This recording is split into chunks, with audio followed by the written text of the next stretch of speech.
이번 책은 버지니아 울프의 자기만의 방과 제인 오스틴의 오만과 편견, 그리고 조선정의 제인 오스틴의 여성적 글쓰기입니다. 이 세 권의 책은 궁합이 잘 맞아서 차례로 읽어보았는데요. 우선 제인 오스틴에 대해서 좀 보면요. 제인 오스틴은 1775년 영국 햄프셔주 목사의 8명의 아이들 중 7째이자 둘째 딸로 태어났습니다. 제인 오스틴에 관한 자료들은 거의 없는데요. 그 편지 일부와 그 다음에 가족들의 기억, 그러한 것들이 중요한 자료가 되고 있고요. 그 다음에 평생 독신으로 살았고요. 27살 때요. 그러니까 그때가 그 시대 청혼을 받아들일 수 있는 마지막 나이였는데, 그때 청혼을 거절함으로써 평생을 독신으로 살았고요. 그리고 언니, 그 다음에 커샌드라 또한, 언니는 그때 약혼자가 사망하는 바람에 그래서 평생 독신으로 살았고요.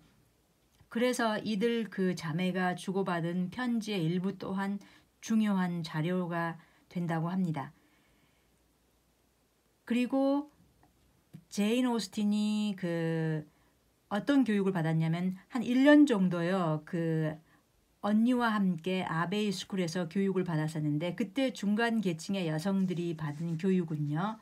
어떤 교양 교육, 재봉이나 살림, 그림, 음악, 사교춤, 대화술, 그러한 교육이었고요. 오스틴은 아버지의 서재에서 책을 읽으며 지식의 폭을 넓혔을 거라고 하는데요. 그때가 운 좋게 18세기 영국 인쇄 문화가 비약적으로 발전한 덕분이었고요. 그래서 중간 계층 여성으로 책을 읽을 기회를 갖게 됐다는 것이죠. 광범위하게 읽을 수 있었고, 그때 오스틴은 18살 때까지 습작을 했는데요. 3개의 개인 문집, 그게 글쓰기 훈련의 장이었을 거라고 하는데요. 그래서 18살 때까지 3권의 개인 문집을 그러니까 집에서 갖는 거죠.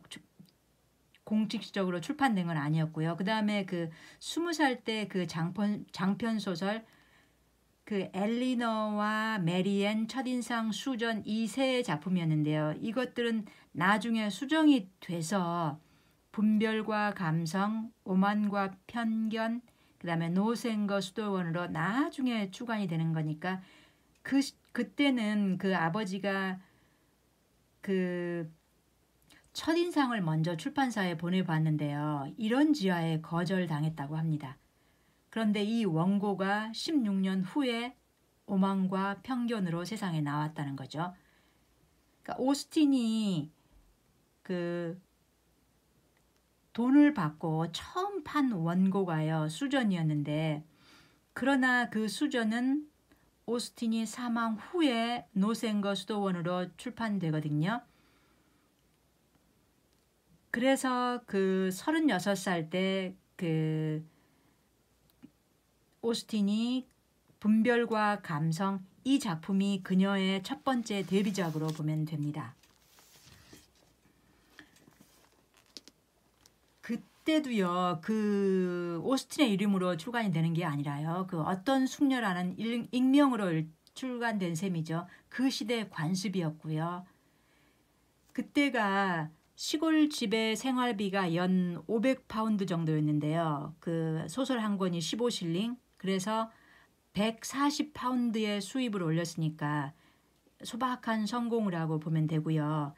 그 후에 맨스필드 파크와 에마, 그러면서 오스틴이 약간의 유명세를 타면서 그때 총 벌어들인 수입은 한 600파운드, 그때 연 생활비가 500파운드였으니까 어느 정도 작가로 성공했는데, 그러나 작가로 성공한 후에도 돈 걱정, 그 마지막 순간까지도 편지에 그 돈 걱정이 자주 등장하는데 그 그녀의 경제적 위기감을 엿볼 수가 있는데요. 이런 경제적 궁핍함 때문에 그 저작권을 110파운드에 그 넘겨야 했던 거죠. 그 우리가 이렇게 저작권을 넘겨버린 그 예를 그 브론테 자매에서도 볼 수가 있죠. 그때 우리가 그 제인 에어에서 보듯이요. 가정교사나 간병인 그런 일자리가 여성에게 돈벌이가 됐거든요. 그러니까 돈이 되는 이 팔리는 소설을 썼다는 것이 그나마 그녀의 생계 유지와 생존 전략에 큰 도움이 됐겠죠. 독신으로 그 셋째 오빠 집에서 살아야 했거든요. 그래서 그 돈 문제가 그녀의 1번이었겠다 이런 생각이 듭니다. 그리고 1817년 그때 마지막 소설 설득을 수정하다 건강 악화로 그때 윈체스터로 진료를 떠났다가 그곳에서 세상을 뜨거든요. 그래서 그곳 성당에 묻혔고요. 그 다음에 설득과 그 노생거 수도원은 그 이듬해 출판이 됩니다.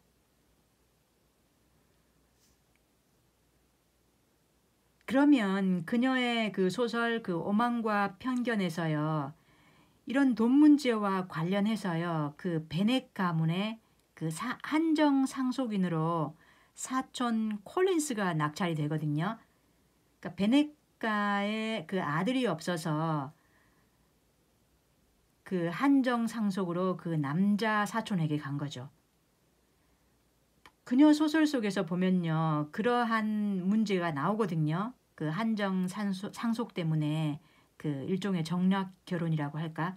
그래서 그 캐더린드 버그 여사가 그 엘리자베스의 결혼을 방해하면서 자기 딸과 다시를 그 연결시키려고 왜냐하면 그 상속 그 재산권 때문에요.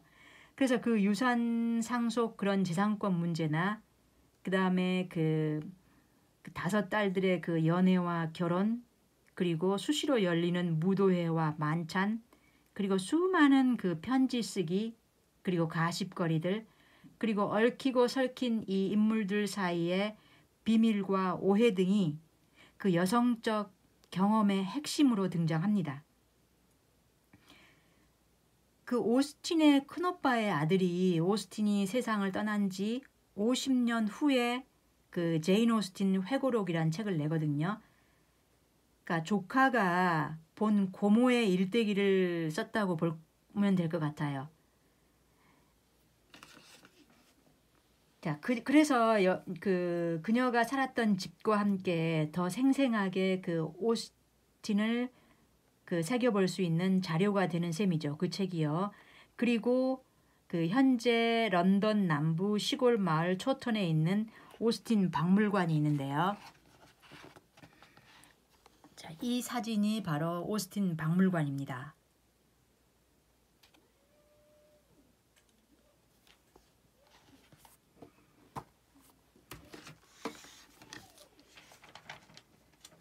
그러면 우선 이 소설로 먼저 한번 들어가 보면요. 먼저 이 오만과 편견은 한번 손에 잡으면 끝까지 읽게 만드는 그러한 힘이 있습니다. 우선 그 첫 페이지 속에 그 시대 상황이 잘 녹여져 있었고요. 그 돈 얘기를 빼고 어떻게 생활을 꾸려 나갈 수 있겠냐 하면서 그 속속들이 속내를 비춰주는 그 시대의 경제를 피부로 느껴볼 수 있게 해주는 것 같아 저는 그 속물적인 것까지 파헤쳐주는 그 시원함을 느껴볼 수 있었습니다. 그 첫 페이지를 한번 보면요. 막대한 재산을 가지고 있는 독신 남성이라면 틀림없이 아내를 갖고 싶어 할 것이라는 사실은 세계 어느 곳에서나 통하는 진리다. 이제 막 이웃집으로 이사온 그런 남자의 마음이나 의견을 알 수는 없지만 지금 말한 진리만은 총구석 마을 사람들의 마음에 굳게 뿌리내리고 있어 그 남자는 벌써 자신들 딸 중 누군가의 남편이라고 결정해버리고 만다. 여보, 네더필드 사원에 드디어 사람이 들었다는데 그 얘기 들으셨어요? 어느 날 베넷 부인이 남편에게 말했다. 베넷 씨는 아직 듣지 못했다고 대답했다. 하지만 사실이에요. 조금 전에 롱 부인이 오셔서 전부 얘기해 주셨거든요. 이 말에 대해서 베넷 씨는 대답을 하지 않았다. 어떤 사람이 들어왔는지 당신은 알고 싶지 않으세요? 부인이 답답하다는 듯이 소리를 질렀다. 얘기하고 싶어 하는 건 당신이잖소. 듣는 일이라면 그다지 반대하지 않소. 이는 상대의 마음을 충분히 자극하는 말이었다. 잘 들어보세요. 롱 부인의 말에 의하면 네더필드를 빌린 분은 글쎄 잉글랜드 북부의 굉장한 부자 청년이라는 거예요. 월요일에 사두마차를 타고 와서 둘러보고는 아주 마음에 들어하며 바로 모리스 씨와 이야기를 마쳤다고 하더군요. 성 미카엘 축제 전에 이사를 하고 하인들 중 몇 명은 다음 주까지는 와서 살기 시작한다더군요. 그 사람 이름이 뭐지? 빅리래요. 기혼이요? 미혼이요? 어머, 당연히 독신이죠. 당신도 참. 재산이 풍부한 독신으로 연 수입이 4,5천 파운드는 된대요. 당신 딸들에게 이보다 더한 희소식도 없을 거예요. 어째서지? 도대체 우리 딸들과 무슨 관계가 있다는 얘기지? 당신도 참 왜 그렇게 답답한 거예요? 그분이 우리 딸들 중 누군가와 결혼할 수도 있다고 생각하지 않으세요? 이 대화에서 지금 이 전체 스토리가 상당히 녹아져 있습니다. 자, 그래서요, 지금 그 이 소설 속의 그 인물 관계가 상당히 이제 복잡한 관계들을 연결되어서 이제 나오게 되는데요. 네 커플이 일단 탄생하는데요. 그 복잡한 이 관계를 보면요. 첫 번째 가운데 이 배경에 지금 이 베넷 씨거든요. 그러니까 이 베넷 씨에게는 지금 딸이 5명인 이유는 아들을 낳아야 베넷 씨가 세상을 떴을 때 그 재산을 물려받을 수 있거든요. 근데 계속 딸만 낳았기 때문에 이 사촌인 콜린스에게 이 베넷 씨의 집과 그다음에 이 부동산 재산이 상속이 되는 거죠. 그래서 콜린스 씨가 지금 이 5딸들 중에 한 사람과 결혼해서 그나마 위안이 되게 하려고 정략적인 결혼을 위해서 이 집에 옵니다. 그래서 첫 번째 제인에게 일단 눈독을 들이는데요. 근데 이 제인은 지금 말한 이 네더필드에 온 이 신흥 부자인 이 빅리 씨, 이 빅리 씨와 제인이 사귄다고 그래서 첫째 딸을 포기하고요. 그 다음에 이 콜린스가 엘리자베스에게 청혼을 합니다. 그런데 엘리자베스가 이런지하에 거절을 하죠. 그래서 엘리자베스가 그를 위로해 달라고 그녀의 친구인 샬럿을 부르거든요. 그런데 샬럿은 상속받은 돈이 없는 가난한 집 딸이거든요. 그래서 이 샬럿은 돈이 없기 때문에 한마디로 이 목사인 콜린스가 그 거의 인스턴트식으로 즉시 청혼을 하는데 이걸 받아들이거든요. 그래서 약간 여기는 그 가난한 집 딸이 그나마 돈이 있는 이 콜린스에게 시집가는, 그래서 여기는 약간 그 시대적인 좀 그 뭐라고 할까, 시대적인 어떤 이 샬럿의 불운함이 좀 느껴지고요. 그 다음에 이제 빅리와 제인의 관계인데요. 빅리가 제인에게 빠지는데 이 주변 인물들의 방해로 빅리와 제인은 처음에 헤어졌다가요. 그 다음에 다시 그 엘리자베스와 다시의 도움으로 다시 만나게 돼서 그 두 번째 커플이 탄생하는 것이고요. 성공하는 커플이죠. 그 다음에 사랑에 눈멀어서 그 세상 물정 모르고 야반도주하는 이 5번째 딸 리디아와 그 다음에 이 군인으로 온 이 부대의 위컴이었고요.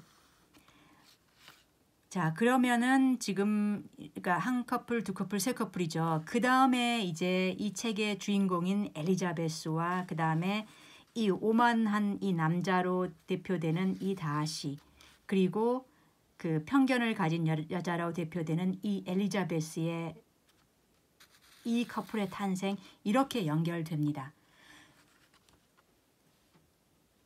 자, 그러면 이때 이 상황을요, 저는 그 조선정의 그 책 속에서 잘 요약돼 있고, 그리고 그 상당히 설득력이 있어서 그 부분을 한번 보면은 전체 요약이 잘 되는데요. 이 소설의 여성 친화적인 면모는 엘리자베스에게 끝까지 그녀를 사랑하고 그녀의 행복에 헌신하는 남성을 허락함으로써 엘리자베스가 구현하는 여성의 욕망을 정당화하는 데에서 극대화된다. 이 소설 특유의 활력은 여주인공의 발랄한 농담이나 행복한 결혼이 주는 카타르시스에서 단편적으로 나오는 것이 아니라 로맨스 서사 구조가 여성적 경험의 세계를 풍요롭고 가치 있는 것으로 고양시키는 데서 나온다.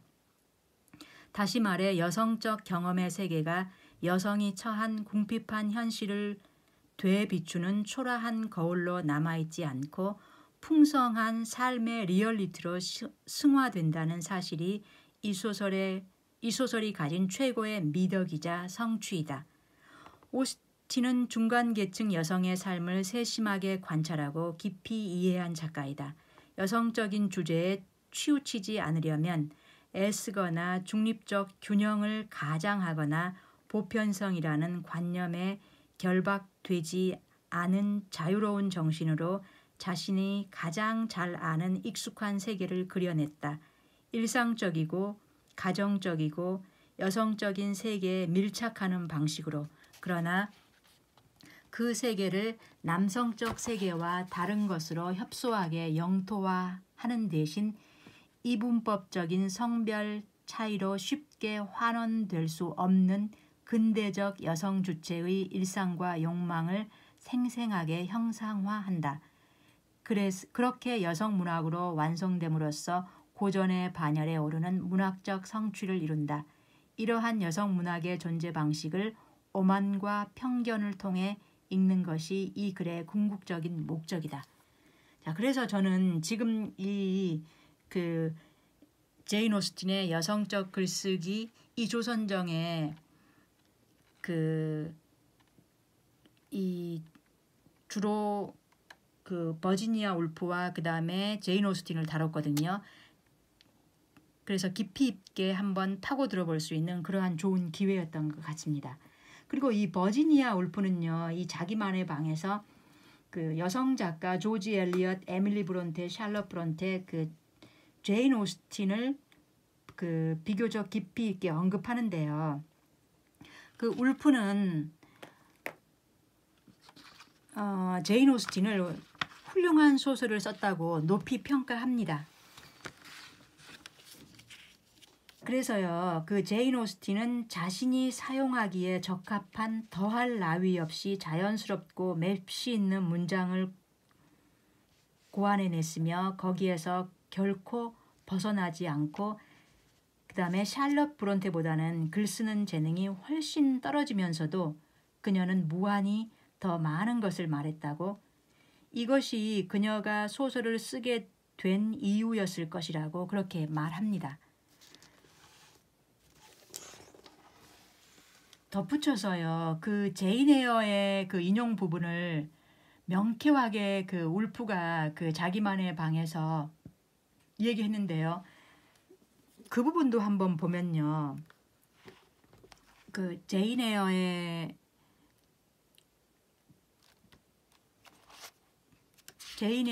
울프가 평한 부분인데요. 그 부분도 상당히 새로운 시각인 것 같아서 그대로 한번 읽어보겠습니다.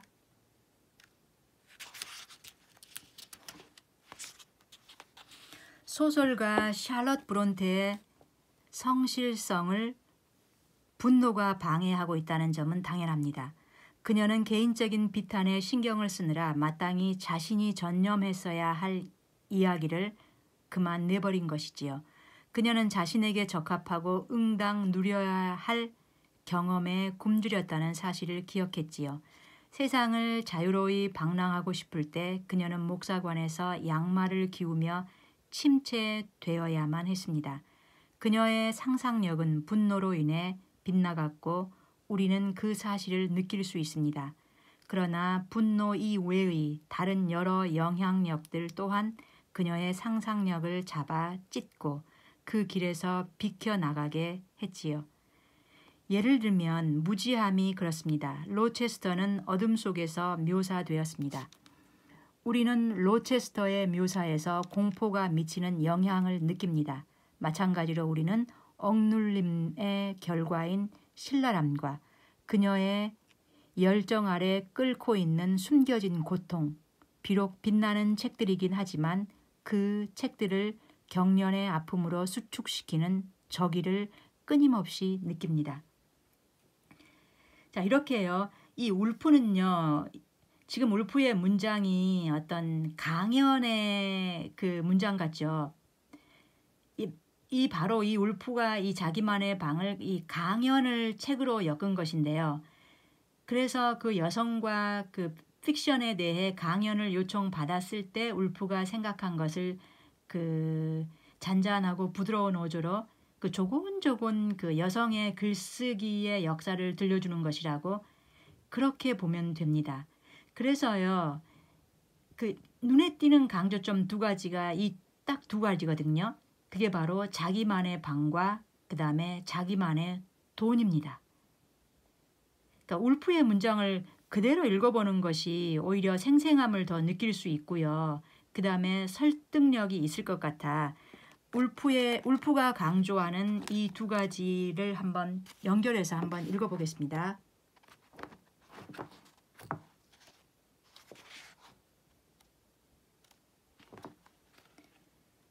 실제로 영국의 가난한 집 아이들은 위대한 작품을 산출하는 지적 자유로 해방될 희망이 아테네 노예의 아들만큼이나 없는 것이다.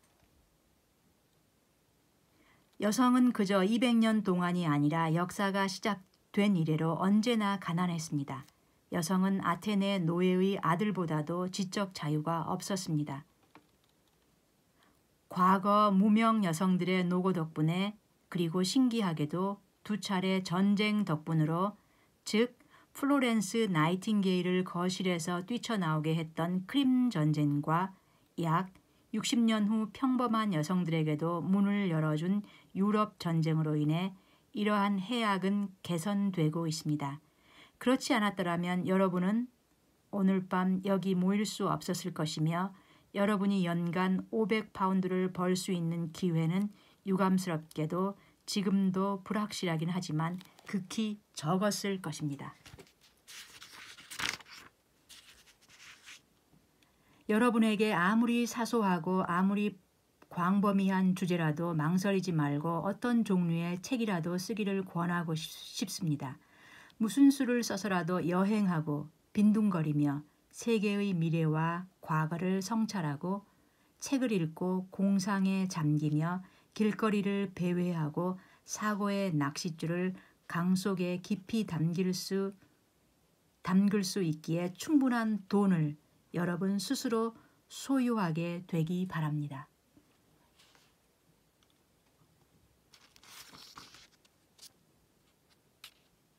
나는 그저 다른 무엇이 아닌 자기 자신이 되는 것이 훨씬 중요한 일이라고 간단하게 그리고 평범하게 중얼거릴 뿐입니다. 다른 사람에게 영향을 미치겠다는 생각은 꿈도 꾸지 마시오 하고 나는 말할 겁니다. 그 말을 고귀하게 들리게끔 표현할 수 있다면 말이지요. 오로지 사물을 그 자체로 생각하십시오. 각자가 연간 500파운드와 자기만의 방을 가진다면 그리고 우리가 스스로 생각하는 것을 정확하게 표현할 수 있는 용기와 자유의 습성을 가지게 된다면 우리가 공동의 거실에서 조금 탈출하여 인간을 서로에 대한 관계에서만이 아니라 리얼리티와 관련하여 본다면 그리고 하늘이건 나무이건 그 밖에 무엇이건 간에 사물을 그 자체로 보게 된다면 아무리 시야를 가로막아서는 안 되므로 아무도 시야를 가로막아서는 안 되므로 밀턴의 앞귀를 넘어서서 볼 수 있다면 매달릴 팔이 없으므로 홀로 나아가야 하고 남자와 여자의 세계만이 아니라 리얼리티와 세계와 관련을 맺고 있다는 사실을 직시한다면 자기 생명을 이끌어내며 태어날 것입니다. 저는 지금 그 울프의 문장을 그대로 읽었는데요. 이 리얼리티를 그대로 받아들여라. 그리고 두 가지 강조하는 점, 자기만의 방과 자기만의 돈을 가져라. 이렇게 생생하게 그냥 단순하게 그 두 가지를 위해서 상당히 길게 강연을 하거든요. 그런데 그 생생함을 한번 느껴보는 것이 이 두 책을 읽는 가장 큰 소득이었던 것 같습니다. 네, 끝까지 들어주셔서 고맙습니다.